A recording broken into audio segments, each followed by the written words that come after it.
Hey guys, it's Nick from ND Media. Today, we're going to be taking a look at iOS 14 and what my opinion is on it. Since yesterday I watched Apple's WWDC event and I was very impressed with what they had in store. So without further ado, let's get started and break down iOS 14. Let's get started.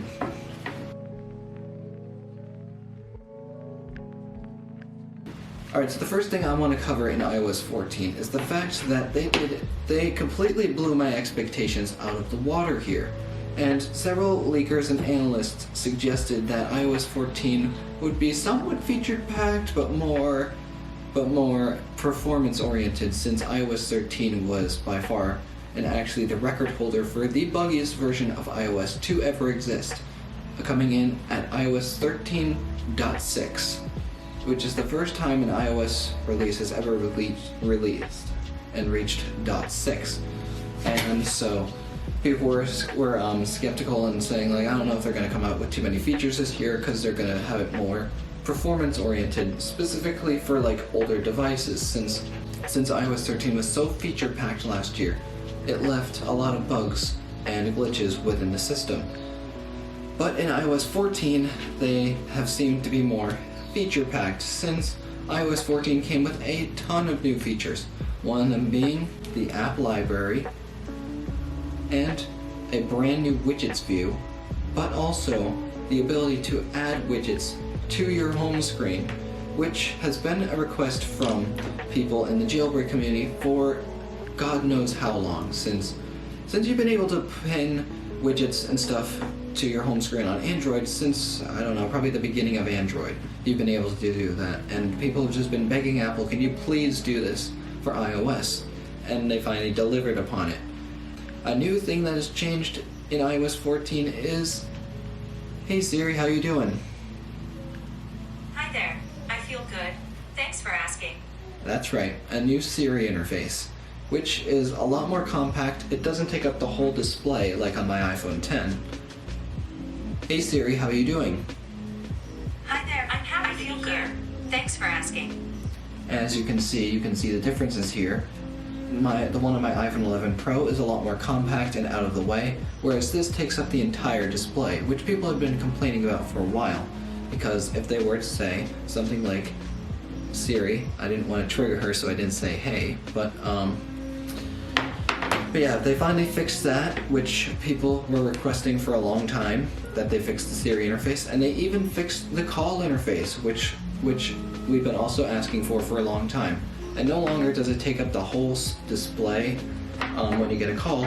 It just drops down like a little notification and basically says like, who's calling you? Let's say John Appleseed is calling you, then you have a button to accept and decline.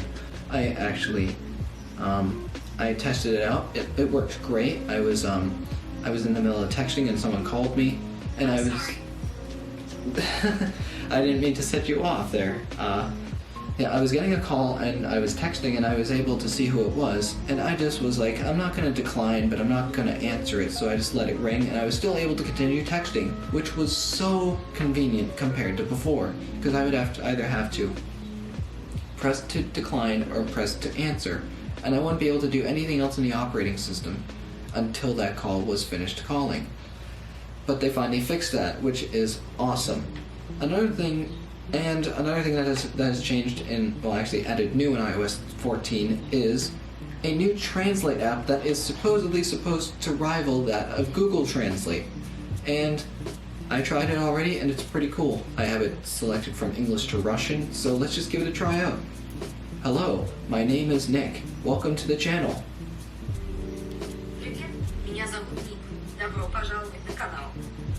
And that's it. They even advertise that it works offline as well as online. So, like, say you're abroad, you can download a voice synthesizer and complete voice dictionary for text-to-speech, audio, and conversation, and which blows my mind since Google Translate requires the internet for everything because, duh, it's Google. And when you turn it landscape, you get this awesome conversation view, which is awesome, which I think will definitely help if I travel abroad, just let's say like France or Russia for that matter. Another thing new in iOS 14 is the Activity app has been renamed to Fitness. Yeah, other than that, they just rebranded it and made it more fitness-oriented than just activity, since the fitness app you can now download directly to your iPhone without needing the Apple Watch, since the iPhone pretty much can do everything the Apple Watch can. Another thing that has been added to iOS 14 has to do with older devices. And let me just set this straight. iOS 14 is compatible with all iPhone and iPads that iOS 13 supported.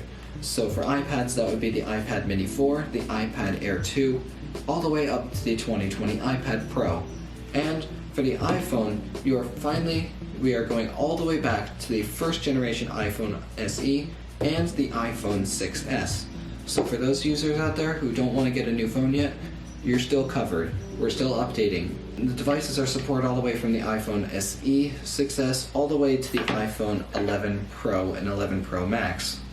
Which, I gotta say, the performance on the iPhone 11 Pro so far is amazing. I've encountered no bugs, and this is the first beta, let me tell you. Which usually in the past, beta 1s are usually the buggiest iOS betas ever.